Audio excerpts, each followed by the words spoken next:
अक्सर ये सवाल पूछा जाता है कि सेफ डेज का हिसाब आखिर लगाया कैसे जाता है। तो चलिए आज इसके पीछे की साइंस को आसान लफ्जों में समझते हैं। लोग अक्सर पूछते हैं वो कौन से दिन हैं जिनमें प्रेगनेंसी नहीं होती। ये एक बहुत ही आम और ज़रूरी सवाल है फैमिली प्लानिंग के हवाले से। लेकिन इस हिसाब में ना एक छोटी सी गलती भी बहुत बड़े नतीजे दे सकती है। जैसा कि यहाँ लिखा है, अनवांटेड प्रेगनेंसी की एक सबसे बड़ी वजह ही ये गलत हिसाब किताब है। तो इस पूरे हिसाब को ठीक से समझने के लिए ज़रूरी है कि पहले कुछ बुनियादी चीज़ों को समझ लिया जाए। चलिए शुरुआत बिल्कुल बेसिक से करते हैं। अच्छा, सबसे पहले एक बहुत आम गलतफहमी दूर कर लेते हैं। मेंस्ट्रुअल साइकिल का पहला दिन यानी डे 1 हमेशा ब्लीडिंग शुरू होने का पहला दिन होता है, आखिरी दिन नहीं। ये पॉइंट हिसाब किताब के लिए बहुत ज़रूरी है। आमतौर पर एक नॉर्मल साइकिल 21 से 35 दिन तक की हो सकती है। और हाँ, ये हमेशा याद रखें कि इसकी गिनती पीरियड के पहले दिन से ही शुरू की जाती है। अब आते हैं इस पूरे प्रोसेस के सबसे इम्पॉर्टेंट हिस्से पर, ओव्यूलेशन। ये वो दिन है जब ओवरी से अंडे यानी एग रिलीज होता है।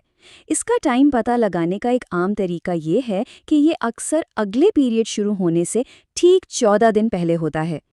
अब इसी ओव्यूलेशन के इर्द गिर्द एक खास टाइम होता है जिसे फर्टाइल विंडो कहा जाता है, और इस पूरे कैलकुलेशन की बुनियाद असल में इसी फर्टाइल विंडो के पीछे की साइंस है। तो चलिए इसको देखते हैं।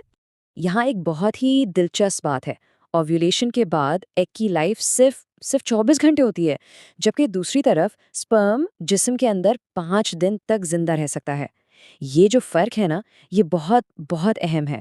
तो एग और स्पर्म की लाइफ के इसी फर्क की वजह से प्रेगनेंसी का रिस्क सिर्फ एक दिन का नहीं रहता, बल्कि ये कई दिनों तक फैल जाता है। और इसी दौरानिए को फर्टाइल विंडो कहते हैं, यानी वो दिन जब प्रेगनेंसी का चांस सबसे ज्यादा होता है। तो अब जब साइंस समझ आ गई है, तो चलिए अब सीधा कैलकुलेशन पर चलते हैं कि आखिर इस फर्टाइल विंडो को गिनते कैसे हैं। एक मिसाल ले लेते हैं। फॉर एग्जाम्पल, एक 28 दिन की साइकिल, इसमें ओव्यूलेशन होगा तकरीबन 14th दिन पर। ठीक, तो अब इससे 5 दिन पहले यानी 9th दिन से लेकर इसके एक दिन बाद तक यानी 15th दिन तक ये पूरा वक्त फर्टाइल विंडो है। तो इसका मतलब हुआ कि दिन 9 से 15 तक सबसे ज्यादा एहतियात की जरूरत है। लेकिन ये तो जाहिर सी बात है कि हर किसी की साइकिल 28 दिन की नहीं होती, तो इसका असूल बहुत सिंपल है। अगर साइकिल छोटी है तो ओव्यूलेशन जल्दी हो जाएगा, और अगर साइकिल लंबी है तो ओव्यूलेशन देर से होगा, और फर्टाइल विंडो भी बिल्कुल उसी हिसाब से आगे या पीछे हो जाएगी। अच्छा, अगर साइकिल्स रेगुलर ना हो, यानी कभी छोटी कभी बड़ी, तो उसके लिए एक खास फॉर्मूला यूज किया जाता है। फर्टाइल विंडो कब शुरू होगी ये जानने के लिए अपनी सबसे छोटी साइकिल में से 18 दिन माइनस करते हैं, और कब खत्म होगी ये पता करने के लिए सबसे लंबी साइकिल में से 11 दिन माइनस कर देते हैं। चलिए अब इस पूरी बात के सबसे अहम हिस्से की तरफ आते हैं। ये एक ऐसी वार्निंग है जिसे बिल्कुल भी नज़रअंदाज नहीं करना चाहिए। सबसे ज़रूरी बात जो हमेशा जहन में रखनी है वो ये है कि ये तरीका 100% काबिले एतबार नहीं है। इस पर पूरी तरह से डिपेंड नहीं किया जा सकता। और ये चार्ट इस बात को बहुत साफ साफ दिखा रहा है। देखें, इस तरीके की जो आम फेलियर रेट है ना, वो 25% तक है। इसका मतलब क्या हुआ? मतलब ये कि हर 4 में से एक केस में ये मेथड फेल हो सकता है और प्रेगनेंसी हो सकती है।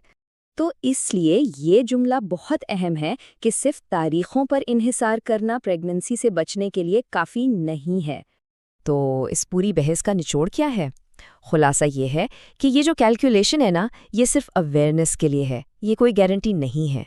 अगर प्रेगनेंसी से वाकई बचना है तो ज़रूरी है कि मुनासिब तहफ़्फ़ुज़ यानी प्रॉपर प्रोटेक्शन इस्तेमाल की जाए। इल्म होना, नॉलेज होना यकीनन एक बड़ी ताकत है, लेकिन यहाँ सवाल ये पैदा होता है कि क्या ये तरीका एक ऐसा रिस्क है जिसे लेना ठीक है? इस पर गौर करना बहुत ज़रूरी है।